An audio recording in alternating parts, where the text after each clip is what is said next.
Bonjour à tous et bienvenue sur cet épisode du podcast de la puissance mentale. Aujourd'hui, j'ai la chance de recevoir Inès Rodriguez. Hello Inès. Salut Geoffrey, je suis trop ravie d'être là. Merci de m'inviter. Bah écoute, moi aussi je suis super content parce que ton parcours m'inspire beaucoup. Je pense qu'il peut inspirer énormément de personnes, en tout cas les personnes qui écoutent habituellement le podcast Puissance mentale. Et ce qui va m'intéresser vraiment aujourd'hui, Inès, ça va être aussi les challenges que tu as relevés, les questions que tu as pu avoir, qu'est-ce que tu as mis en place. Bref, on va faire un petit aperçu comme ça de ton parcours parce qu'encore une fois, je pense qu'il peut être très inspirant pour nos auditeurs aujourd'hui. Euh, Avant même de commencer, pour vous qui nous écoutez ou qui nous regardez sur YouTube aujourd'hui, ce que je vous invite de faire pour que justement cet épisode que vous allez passer avec nous soit le plus productif pour vous, en tout cas le plus intéressant pour vous, c'est qu'à chaque fois que je pose une question à Inès et qu'elle va y répondre, de faire un parallèle comme ça par rapport à votre vie en vous demandant, tiens, de près ou de loin, comment ça me concerne? Comment moi aussi j'applique ça en ce moment, ou peut-être que j'appliquais ça dans le passé? Comment j'ai fait pour, bref, X ou Y raison. Mais c'est ça qui va être intéressant, c'est toujours de faire un parallèle par rapport à ce que vous vivez plutôt que de rester, il y en a qui le font et c'est OK, mais plutôt en mode écoute passif et puis après on sait même plus ce qu'on a écouté. D'accord? Pour que ce soit vraiment productif pour vous. Inès, let's go. On est Alors, parti. Inès, pour ceux qui ne te connaissent pas encore, comment tu pourrais te définir comme ça simplement? Je pense que je suis une nana qui kiffe la vie et qui a décidé de prendre le pouvoir de sa vie il y a quelques années et arrêter de suivre le chemin qui n'était pas destiné à elle. Ma passion dans la vie, c'est autant le sport, bien manger profiter de ma vie, et en même temps accompagner les personnes à libérer leur potentiel et à être les meilleurs dans ce qu'ils font et vraiment kiffer et suivre leur chemin, quoi. C'est vraiment ce que je Hmm, dirais, je pense. excellent. Moi, ce qui m'intéresse, c'est qu'il y a quelques années, tu as décidé de reprendre la maîtrise de ta vie. C'est passé quoi à ce moment-là? Ouais, pour expliquer un petit peu mon parcours, moi j'ai suivi un parcours classique d'école, hein, bac plus 5 dans la sphère juridique, donc aucun rapport avec le coaching que je fais actuellement et l'activité que j'ai développée. Et je me suis retrouvée à trouver un CDI après 5 années d'études, et là je me suis dit, mais où va ma vie? Est-ce que c'est vraiment ça que j'ai envie d'avoir? Je faisais 3 heures de RER par jour pour ceux qui connaissent la région parisienne. Et j'étais passionnée par la vie, mais en fait, le boulot m'empêchait finalement d'avoir une vie passionnante puisque je m'ennuyais profondément dans ce que je faisais. Stop, stop, Ouais, stop un instant. vas-y, vas-y. Stop par rapport à ce que dit Inès. Où est-ce que vous vous reconnaissez de près ou de loin? De 0 à 10, à combien vous vous ennuyez dans votre travail? Zéro, pas du tout. C'est génial. Tous les matins, je me lève, je kiffe ma vie, je kiffe mon travail, let's go. Ou au contraire, à 10, vous êtes en plein ennui et vous vous demandez ce que vous foutez là. Et d'ailleurs, quand vous nous écoutez, vous dites, oh, moi aussi, j'aimerais bien quitter mon job. Bref, il n'y a pas à culpabiliser, juste un petit stop, un petit point. Inès, voilà. M'a dit une puissance mentale, je me suis permis de te couper. Non, mais t'as raison, c'était Allez. exactement le point en fait qui m'a Ah oui. vraiment, tu vois, déterminée à me dire, il faut que je fasse quelque chose. Et moi, on va dire que dans l'obscurité de la période shutdown, etc., j'ai eu la capacité de me dire, ok, je fais autre chose parce que j'avais le temps. Moi, je bossais à la maison tous les jours et je me suis dit, bah en fait, entre 8h et 10h et 18h et la suite de ma journée, j'avais le temps de développer quelque chose. Donc c'est là où vraiment je me suis mise à m'intéresser à l'entrepreneuriat, au coaching. Et c'est là où toutes les idées sont venues au fur et à mesure et que j'ai mûri mon idée pendant environ un an, je crois. Hmm. C'est ça qui est intéressant parce que très souvent, moi, les gens viennent me voir en me disant, ouais, mais je suis pas forcément bien là où je suis, j'ai investi beaucoup sur moi, etc. Et j'aimerais bien changer, mais je suis pas prêt à changer. En fait, ce qu'il faut comprendre, c'est qu'Inès, elle était aussi dans cette situation-là et elle a décidé d'optimiser son temps. Le temps, elle en a pas créé, elle a pris ce qui était à disposition. Donc toi, quand tu dis que enfin, dans cette optimisation de ton temps comme ça, concrètement, qu'est-ce que tu faisais pour vraiment te diriger vers ta future voie? Parce que tu avais envie d'aller vers l'accompagnement, tu avais envie de... Tu disais, voilà, je resterai pas toujours juriste, mais comment tu le faisais pour vraiment optimiser ça? Ce que j'ai fait, c'est... Moi, j'étais déjà sur les réseaux sociaux, donc c'était assez simple d'avoir Mhm. des ressources, mais je me suis beaucoup renseignée sur l'entrepreneuriat pour commencer. En quoi ça consistait, qu'est-ce qui existait déjà à l'époque. On était en 2020-2021. Au fur et à mesure, j'ai commencé à aborder l'idée dans ma tête déjà de me dire, bah, peut-être que je pourrais lancer quelque chose un jour. Maintenant, la réponse était quand, bah, fallait définir. Et renseignements sur ce que je voulais faire, lecture à fond sur des domaines qui m'intéressaient, la préparation mentale, notamment au début, pour les sportifs. Puis après, ça a découlé sur d'autres choses. Mais Mhm. je me suis beaucoup centrée sur ce que je voulais vraiment faire, ce que je voulais apporter et les besoins qu'il y avait potentiellement sur le marché. Mais je suis très vite passée à l'action, dans le sens où j'ai commencé à parler de ce que je voulais faire, à donner un petit peu les coulisses de ce qui se passait, mes pistes de réflexion, etc. Je partageais avec les gens au final sur mon compte Instagram. Et je me suis lancée quelques mois après, j'ai lancé une offre de coaching assez vite en me disant, bah, essayons, j'ouvre six places, je crois que j'ouvrais de coaching, tu vois, de 3 mois, où les personnes, elles venaient, puis on discutait, etc. J'avais vraiment un truc de base. C'était vraiment archaïque le truc, mais je me suis dit, bah, Mhm. autant le lancer. Et au final, j'ai beaucoup apprécié l'expérience, et puis ça m'a permis aussi de savoir, bah, après ça, qu'est-ce que j'ai vraiment envie de faire? Et là, du coup, j'ai décortiqué un petit Mhm. peu plus et j'ai détaillé encore plus l'activité qui allait se former par rapport à ce que j'avais déjà démarré à faire, quoi. Donc, c'était vraiment de l'action et pas à pas, tu vois. Je me suis quand même mis la pression parce qu'il faut avancer, donc il faut se fixer des objectifs. Je m'étais fait accompagner à l'époque en coaching et ça m'a permis justement d'implémenter des choses assez rapidement pour que j'avance et que je comprenne là où j'ai envie d'aller, en sachant que j'avais quand même un boulot à côté. Donc fallait toujours jongler entre deux choses différentes. C'était ça mon challenge en fait Mhm. dans ma vie à l'époque. En fait, à l'époque, tu n'étais pas encore formé à la puissance mentale, mais tu appliquais déjà certaines clés de la puissance mentale. Dans ce que tu viens de dire, c'est très simple. Un, tu t'es posé la question de quoi j'ai besoin en ce moment, de quoi j'ai envie. Deux, par rapport à ce que j'ai envie, est-ce qu'il y a une vraie demande de l'autre côté? Est-ce que les gens peuvent être intéressés? Est-ce qu'ils sont prêts aussi à payer? Et deux, passage à l'action. Par rapport à tout ça, feedback. Et par rapport au feedback, je crée une offre. Tu veux dire qu'en fait, tu as vendu une offre sans être certifié dans une méthode de coaching, c'est ça? Ouais, ouais, ouais. Je Excellent. sais. Non, mais Pour c'est certaines personnes, ça peut excellent. leur hérisser les poils. Honnêtement, j'ai lu des bouquins. Je m'étais formée, j'avais fait une micro-formation, mais vraiment toute petite sur de la préparation mentale, mais j'avais juste vu comment fixer un objectif, euh, les routines de performance, tu vois, ce genre de truc. Vraiment, j'ai eu 3-4 outils. Mais en soi, ça ne s'appliquait pas forcément à tous mes clients, parce qu'en fait, il y en avait qui n'avaient pas du tout des problématiques comme ça. Mais c'était assez marrant de tester quoi. Franchement, je me suis lancée dans le truc. Les gens m'ont fait confiance. Des gens même que je connaissais dans ma ancienne vie de sportive, etc., m'ont fait confiance. Et j'ai trouvé ça génial. Moi, j'ai implémenté plein de choses. Toutes les semaines, j'ai réfléchi à ce que je pouvais proposer à mes clients. Et j'ai beaucoup appris. Et en fait, c'était constamment de la remise en question, du feedback. OK, j'implémente quelque chose de nouveau, etc. Mm. Et c'était ultra passionnant. Après, encore une fois, la puissance mentale est venue à moi. Et forcément, je m'investis dans l'apprentissage. Parce que pour moi, l'entrepreneur, il doit constamment apprendre. Et je sais Mm. que les formations sont fondamentales, mais par contre, la mise en action est essentielle pour savoir ce qui marche pas, et aussi sur quoi on doit s'améliorer pour progresser et puis apporter beaucoup plus de valeur à nos clients, ça c'est certain. Mm. Et c'est ça qui est intéressant. Et pourtant, bah, tu le sais autant que moi, à l'Académie de puissance mentale, on délivre une certification. Mais moi, quand les gens me disent je coach sans certification, il n'y a pas de problème à ça. Il n'y a pas de problème si la personne est OK avec ça, que ça répond à un besoin. Why not? En fait, ce qui est intéressant dans ta démarche, Inès, c'est que vraiment, tu t'es autorisé à passer à l'action. Et là, quand dans tes débuts comme ça, dans quel état d'esprit tu étais par rapport à tes clients? Est-ce que eux savaient que tu débutais?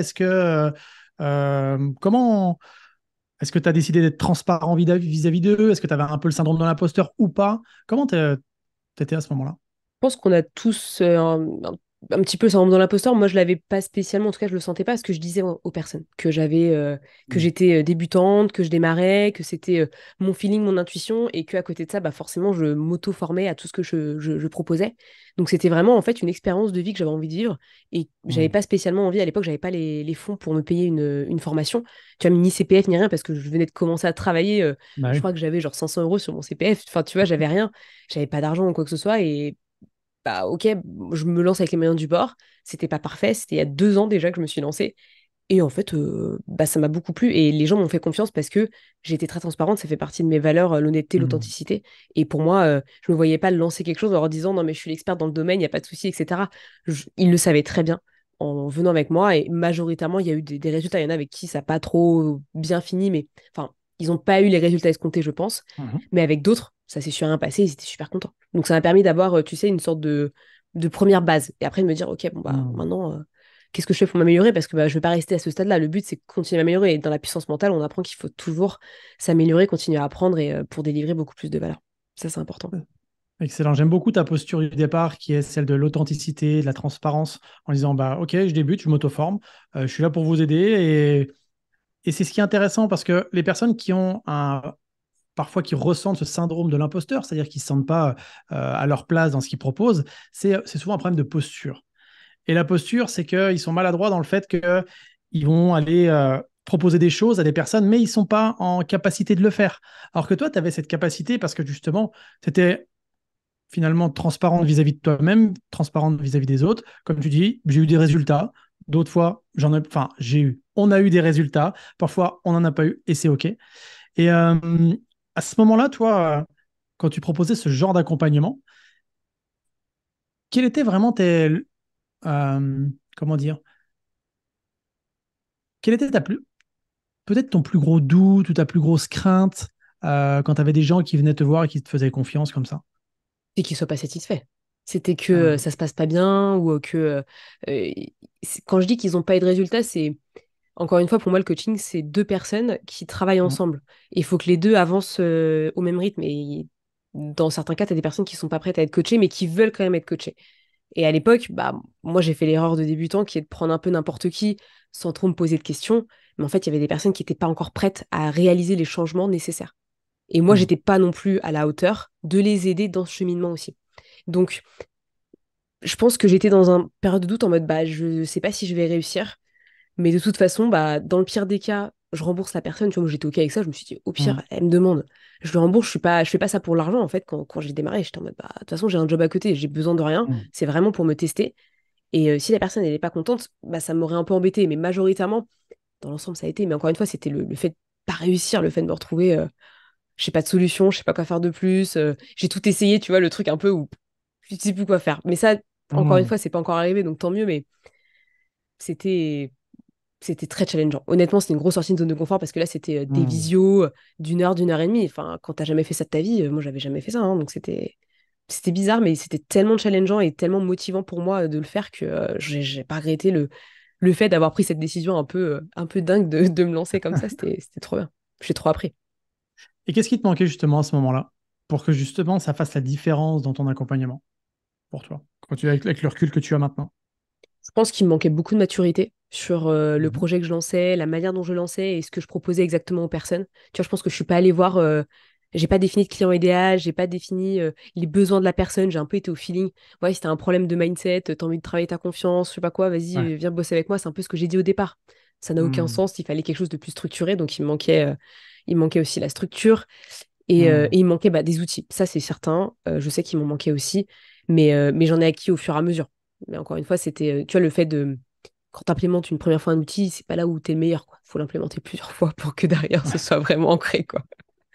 c'est ça. Mais, mais c'était tellement bien qu'au final, enfin, je dirais pas à tout le monde de le faire comme moi j'ai fait, mais si on a peur de se lancer, c'est le meilleur moyen, tu vois, de pas se mettre trop de pression et d'avoir, tu vois, deux ou trois premiers clients et de tester réellement son potentiel sur des gens vrais, quoi. Puis au pire, si ça se passe mal, comme on l'a dit, eh ben, on reste bons amis et puis on part de notre côté et puis c'est bon, quoi. Hum. Ça reste un rapport d'humain à humain, on n'est pas des machines.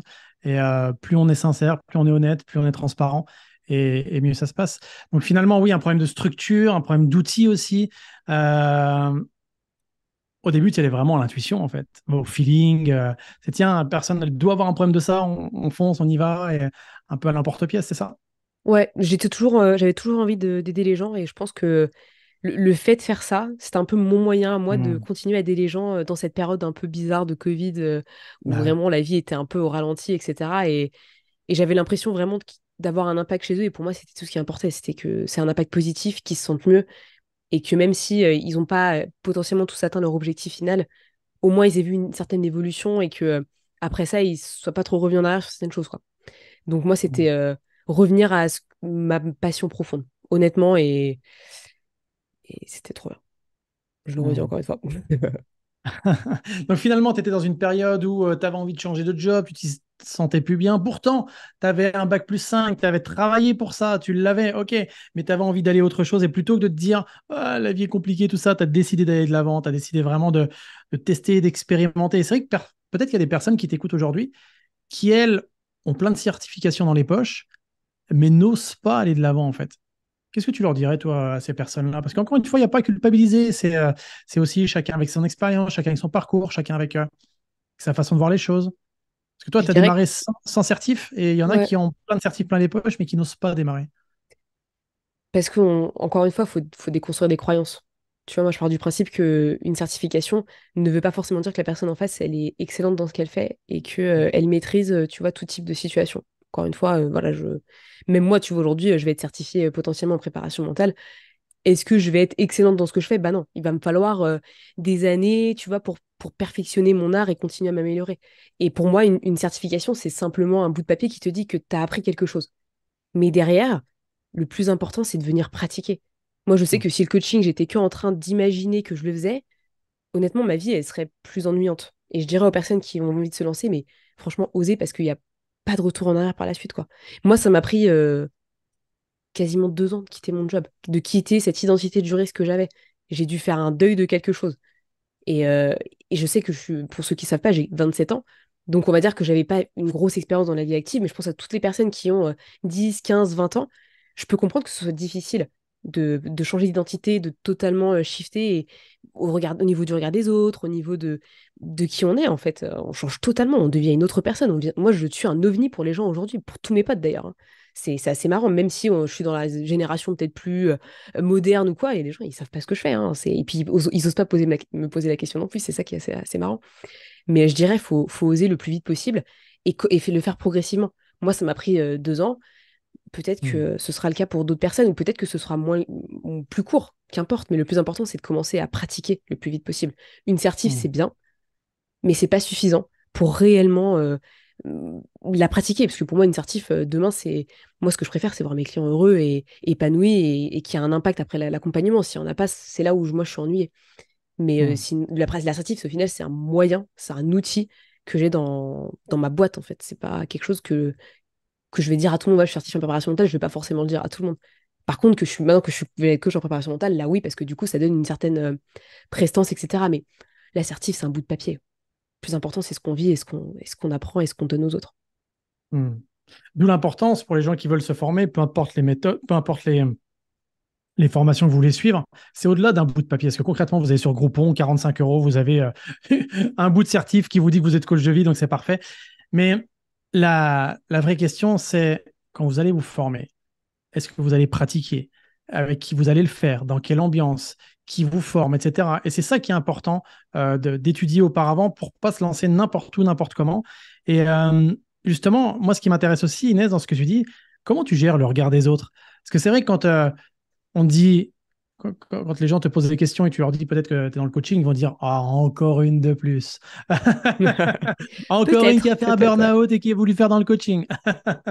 Genre, non, mais il y a vraiment un mouvement, c'est assez impressionnant. Honnêtement, pour l'instant, je le vis plutôt bien parce que je suis pas forcément très exposée hors Mhm. réseaux sociaux. Mes proches me posent beaucoup de questions, mais ça, c'est normal. Bon, alors, t'as beaucoup de clients? Ça, c'est la question qui vient le plus. Mhm. C'est comment l'activité se développe, etc. Bon, après, voilà, c'est des personnes qui savent pas comment ça se passe. Enfin, moi, je réponds avec toute honnêteté, j'ai pas de souci là-dessus. Encore une fois, je porte ma valeur haut et fort. J'ai rien à cacher, en fait. Mhm. Et ça, c'est important. Euh, je sais pas quoi dire de plus là-dessus. Honnêtement, c'est pas quelque chose qui m'impacte énormément parce que j'ai appris à me détacher de ce que pensaient les autres de moi. Parce que si je pars de ça, bah, moi, je fais rien dans ma vie, hein. J'irai pas au sport parce que de toute façon, quand je finis le sport, je suis toute rouge dégueulasse, tu vois. Enfin, je ferai rien dans ma vie. Je resterai chez moi enfermée. C'est pas l'objectif. Mhm. Tellement intéressant. Et selon toi, la principale erreur que tu as pu faire sur ton parcours, c'était quoi? Un truc que justement tu as fait comme erreur et que justement en la partageant, ça permettrait à certaines personnes de ne pas la commettre. C'est une très bonne question. J'aurais pu quitter mon job plus tôt, honnêtement, Mhm. et me lancer plus vite. Parce que tu vois, je regrette un petit peu le. Moi, j'ai eu un job pendant 3 ans. Et poursuivre un petit peu ce que me disaient mes parents, etc., gagner plus d'argent, machin, j'ai trouvé un autre job. Je suis restée 1 an pile poil pour te dire à quel point j'étais motivée. Ouais. Et en fait, c'est là où j'aurais dû arrêter et ne pas reprendre un nouveau boulot. C'était stupide. En fait, j'ai perdu un an de plus. Donc l'erreur que j'ai faite, c'est vraiment de pas me lancer assez tôt. Et du coup, bah, comme je me suis pas lancée plus tôt, j'ai pas pu professionnaliser tout ce que je faisais parce qu'au final, quand tu es en side business, comme moi je l'ai fait pendant 1 an et demi, tu es toujours en train de. Tu es à la course sur ta vie, tu es Side constamment en train business pour de. les gens qui nous Ouais. écoutent et qui ne savent pas ce que c'est, tu peux préciser? En gros, tu as une double activité, t'as un salariat, tu as un mi-temps, ce que tu veux, et à côté de ça, tu développes ton entreprise. En tout cas, moi, c'est comme ça que je le vois. Et donc, moi, j'étais en salarié CDI et j'avais une auto-entreprise que j'avais fondée il y a 1 an et demi, 2 ans. Et donc, j'étais en train de courir tout le temps avec le temps et c'est pas possible de courir autant. Honnêtement, c'est bien les quelques mois au début quand on se lance, mais après, si on veut vraiment donner de l'énergie au projet et que les résultats arrivent beaucoup plus rapidement et que ce soit plus intense et qu'on voit une réelle évolution, il faut se lancer. Enfin, en tout cas, moi, je l'imagine dans les 6 mois, 1 an où on a commencé, quoi. Si on attend trop, ça sert à rien, on se perd et on perd la dynamique, je trouve. En tout cas, moi, c'est comme ça que j'ai vécu la fin, en mode essoufflement. Il faut que ça s'arrête, il faut que ça se finisse. Voilà. Donc finalement, c'est si tu avais pu, tu aurais commencé avant.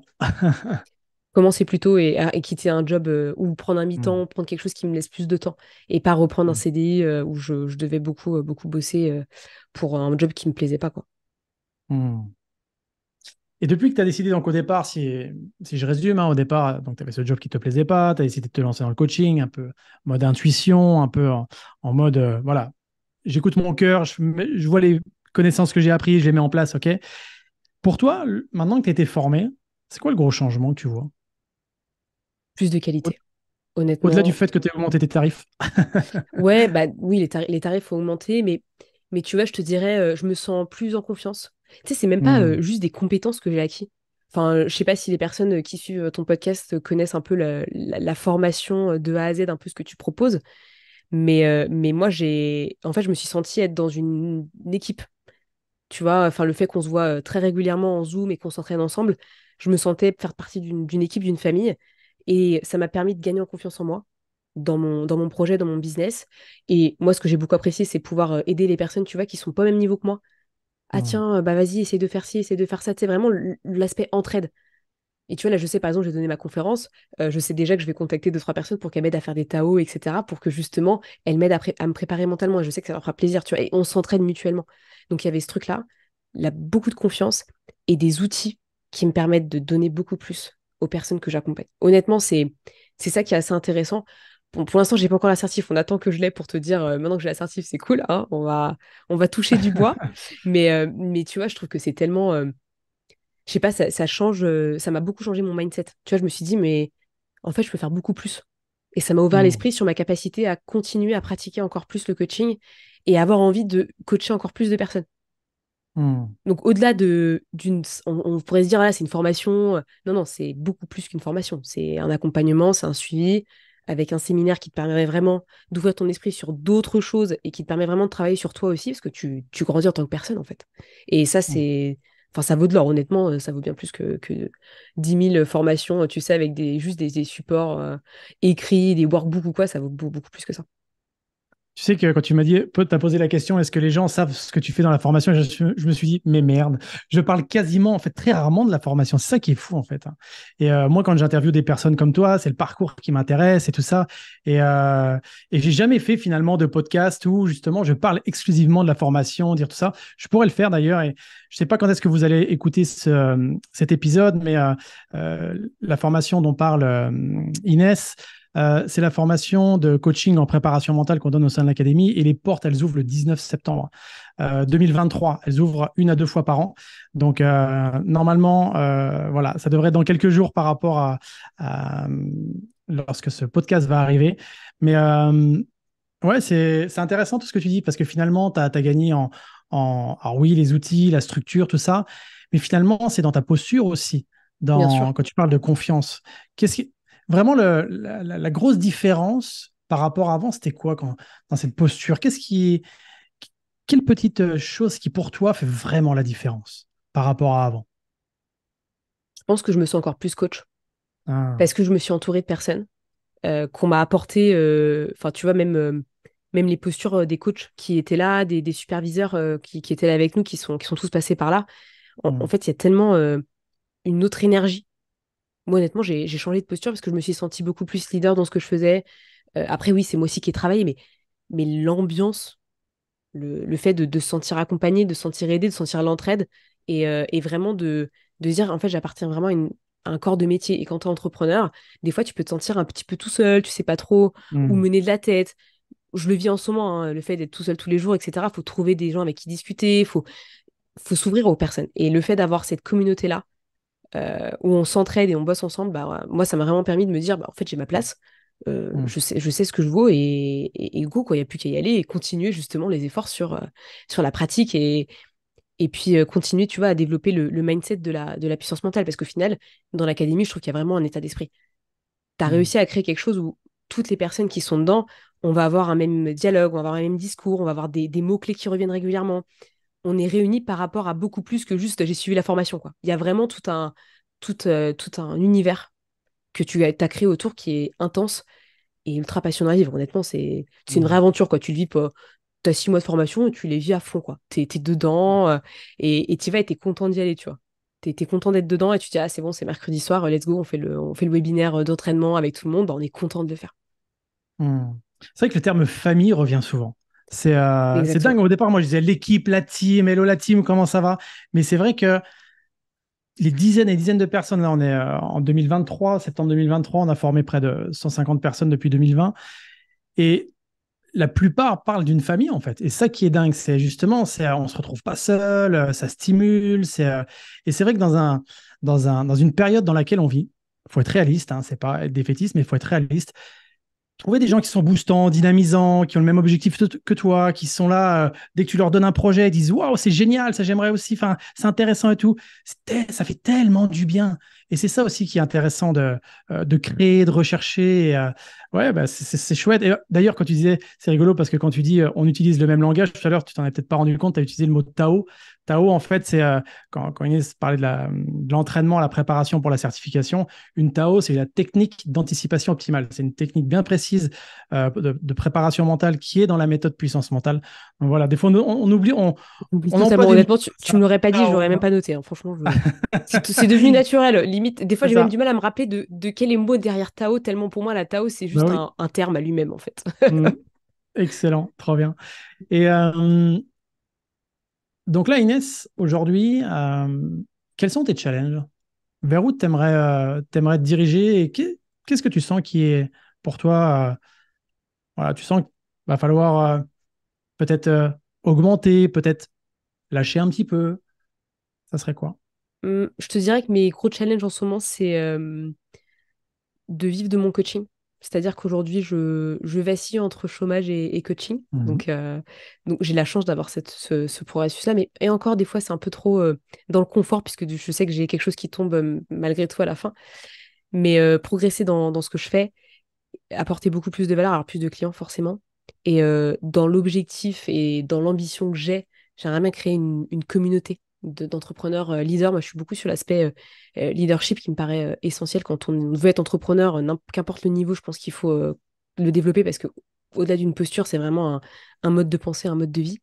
Et, euh, et continuer à avancer dans mon business et monter ma boîte, ma société, ma réelle société, pas forcément notre entreprise, mais Mhm.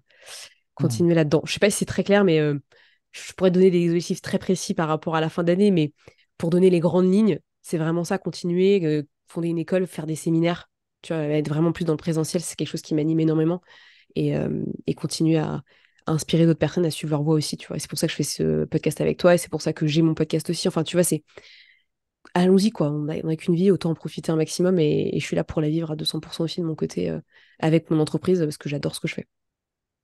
Yes. Et si tu avais comme ça à te donner une direction d'ici 3 ans, tu te verrais où?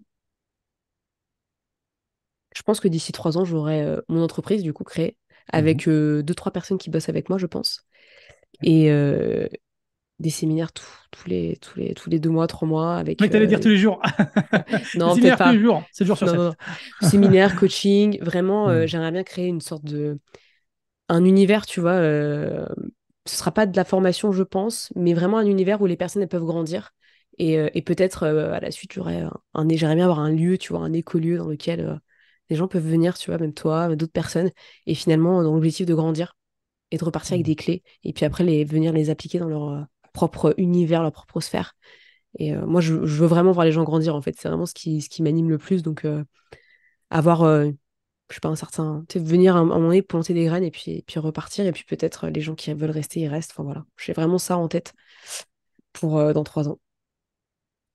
Excellent, trop bien. Hâte d'y être. De même, il y a du boulot. Ouais, c'est ça, il y a du boulot, mais c'est justement ça qui est intéressant. C'est tous les jours, même si on travaille, c'est une activité plus qu'un travail finalement. D'ailleurs, comment tu te sens, toi, quand tu coaches par rapport à la différence quand tu étais justement juriste? Euh, Est-ce que quand tu étais juriste, tu avais l'impression d'avoir un travail? Est-ce que là, tu as le sentiment d'avoir un travail, une activité? Comment tu... Bah avant, j'avais pas le choix, je devais y aller, j'étais obligée, Ah, tu vois. Et moi, ce que j'aime bien dans l'entrepreneuriat, c'est cet aspect où c'est moi qui décide et je sais que je suis motivée par ce que je fais. En fait, pour moi, c'est une passion-activité. Je peux bosser le dimanche, j'ai aucun souci. Après, j'adore me reposer, j'adore faire beaucoup d'autres choses que de bosser sur mon business. Ça, c'est très important. Mais je le vis vraiment bien et ce que j'aime, c'est la liberté que j'ai dans la manière dont je m'organise et les choses que j'ai envie de faire. Et c'est moi qui entreprends les choses et c'est pas quelqu'un qui me dit, bah, tu viens de 8h à 18h tous les jours, quoi. C'est vraiment hmm, plus ça qui m'anime le plus et je vois pas ça comme un travail. hmm. Excellent.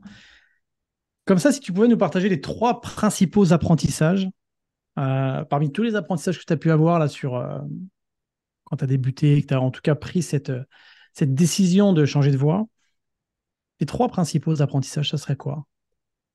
Bah, la première chose, elle est très simple. C'est déjà, faut passer à l'action le plus vite possible. Hmm, Parce que tant qu'on n'a pas fait quelque chose, on ne sait pas si ça nous plaît.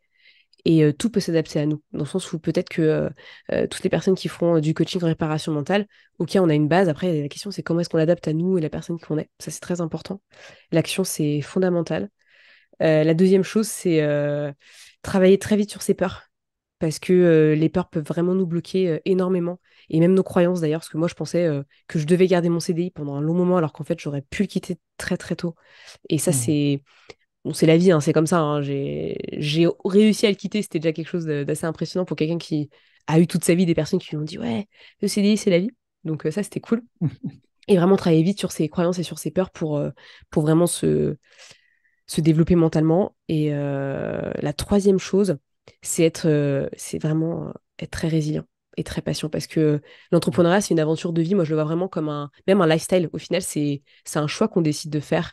Et toutes les personnes qui sont chefs d'entreprise, qu'importe le métier, qu'importe le secteur d'activité, c'est vraiment un mode de vie. Et quand t'es patron, c'est ça fait partie de ta vie et l'entrepreneuriat, c'est un mode, c'est une manière de fonctionnement. Il faut vraiment être patient et résilient quand on a envie de lancer quelque chose qui nous plaît. Et suivre son intuition, c'est très important. hmm. C'est ce que je dirais, je pense, des dernières années que j'ai eues qui étaient intenses, où là, ça se calme un petit peu, mais c'est quand même, je me challenge encore plus du coup, parce que là, bah, forcément, j'ai plus l'excuse du temps qui manque. Hmm. Là, j'ai le temps qu'il faut. Donc on y va. C'est vrai que la patience, c'est souvent quelque chose qui manque à beaucoup de personnes.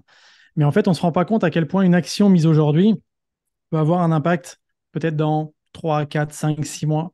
Dernièrement, moi, j'ai une personne qui a pris la formation de coaching il y a de ça, c'était la dernière promo au mois de janvier. Euh, Elle me suivait depuis plusieurs années et elle économisait pour faire la formation. Donc moi, j'en savais strictement rien en fait. Elle a dit, ça faisait 2 ans, Geoffrey, que je te suivais, que je me suis dit, je veux faire cette formation. Tu vois, donc c'est intéressant de se dire que toutes les actions que j'ai mises en place à ce moment-là, cette personne-là les voyait, ça la stimulait, ça la motivait. Et parfois, on oublie que quand on veut qu'une belle plante, un arbre, peu importe, se développe, ça prend une graine, ça prend du temps. Et avant d'avoir une pomme dans la main, ça prend 3 ans. Il faut le savoir. Hein. Donc souvent, on va au supermarché, on croit que tout est rapide, mais en fait, une pomme, ça met 3 ans à Mm. pousser entre la graine et la pomme. Donc super, super intéressant. C'est Mais une belle comparaison, hein, parce que franchement, c'est. Et pour dire, pour tous ceux qui font du coaching là, et qui nous écoutent, par exemple, je sais que moi, mes clients, ça peut prendre 6 mois avant qu'ils se disent OK, on bosse ensemble. Et 6 mois, c'est énorme. Mais en même temps, c'est c'est ça. très court. Mais Et il la faut que chose, le c'est temps que le court. lien de confiance se mette en place, etc., ça prend du temps. Et la personne qui t'a rejoint là en janvier, elle a fait preuve de beaucoup de résilience. Parce Hmm. qu'attendre 2 ans pour se dire maintenant je peux prendre la formation, c'est puissant. Tellement, tellement. Inès, écoute, on a fait un beau tour en tout cas de ton parcours, des challenges que tu as eu à relever. Je pense que le mot principal, vous qui nous écoutez aujourd'hui, je ne sais pas ce que vous pourriez donner, mais en tout cas, je pense que l'action, la résilience, le test and learn, c'est vraiment des mots qui caractérisent Inès. Comment on peut te retrouver, Inès, pour les gens qui veulent te suivre, qui veulent en savoir un peu plus sur toi? Alors moi, c'est très simple. Je suis sur Instagram sous mon nom Inès Rodriguez Nello et sur le podcast Mindset Booster que j'ai depuis 3 ans. Mhm. Donc n'hésitez pas à l'écouter si vous avez besoin de conseils aussi et de vous faire booster tout simplement. C'est très important. Va te faire booster. C'est Et un chouette petit ça. coup de boost, un petit coup de boost le matin là, c'est voilà, je donne de l'énergie en tout cas, c'est cool. Mais en tout cas, ça se ressent même quand tu parles, quand tu communiques. C'est vraiment une belle énergie. Donc, je te remercie vraiment pour le temps que tu nous as accordé. Je sais que ton temps est précieux et aujourd'hui, tu es dans pas mal de projets aussi. Donc, Oui. c'est quoi ton Merci projet à du toi, moment? Geoffrey. C'est quoi ton Plaisir. projet du moment? Alors, Bah, peut-être la que les gens, quand ils vont nous certification. écouter, ça sera passé. Mais là, aujourd'hui, là, au moment où on enregistre. Mon plus gros challenge, c'est Ouais. je lance ma première conférence Yes. en live à Paris. Et du coup, je suis en train de préparer précieusement ce bel événement que je suis en train de créer juste pour moi et pour apporter beaucoup de valeur aux personnes qui y seront. Donc j'ai trop hâte. Excellent. Bah, juste avant de clôturer, justement, ce qui m'intéresse, c'est quelles sont les grandes étapes que tu as fait pour mettre en place ta conférence? Parce que je sais qu'il y a beaucoup de gens qui nous écoutent qui aimeraient mettre une conférence en place. Et, Il n'y a rien la de première. sexy. La première Ouais. chose, c'est j'ai réservé une salle. Yes, trop La bien. deuxième chose, c'est que j'en ai parlé et j'ai commencé à préparer et je vais me préparer mentalement pour être prête le jour J. Trop bien. Franchement, c'était Voilà. très simple, très, Bah, très ouais. épuré. Bah, très épuré, mais tellement, tellement efficace, tellement terrain. Mm. Louer une salle, déjà, ça va vous engager. Parlez-en aux autres, ça va encore plus vous engager. Et là, vous serez plus dans quel titre je vais donner à ma conférence? Qu'est-ce que. Non, on y va. On avance, on avance, on avance. Donc, yes, excellent. J'aime bien cette conclusion-là. Ouais, c'est Trop pas bien. mal. Là, franchement, la personne qui dit que c'est compliqué de monter une conférence, bah, elle a plus d'excuses, tout simplement. C'est ça, exactement. Et puis, avant de vouloir faire des conférences devant des milliers de personnes, entraînez-vous devant 4, 5, 10, 20, 30. Et encore une fois, l'action mène à l'introspection, mène à l'amélioration. Bref, croyez en vous, c'est ça l'essentiel. Inès, un immense merci pour ta présence aujourd'hui sur le podcast Puissance Mentale. Et puis, petit mot de la fin avant de... Merci à toi, Geoffrey, et bonne action à tous et à toutes, et profitez de votre vie. Franchement, c'est ce que je dirais. Yes, trop bien. Merci Inès. À bientôt. Merci à toi. Bye tout le monde. On se retrouve la semaine prochaine pour un autre épisode. Prenez soin de vous.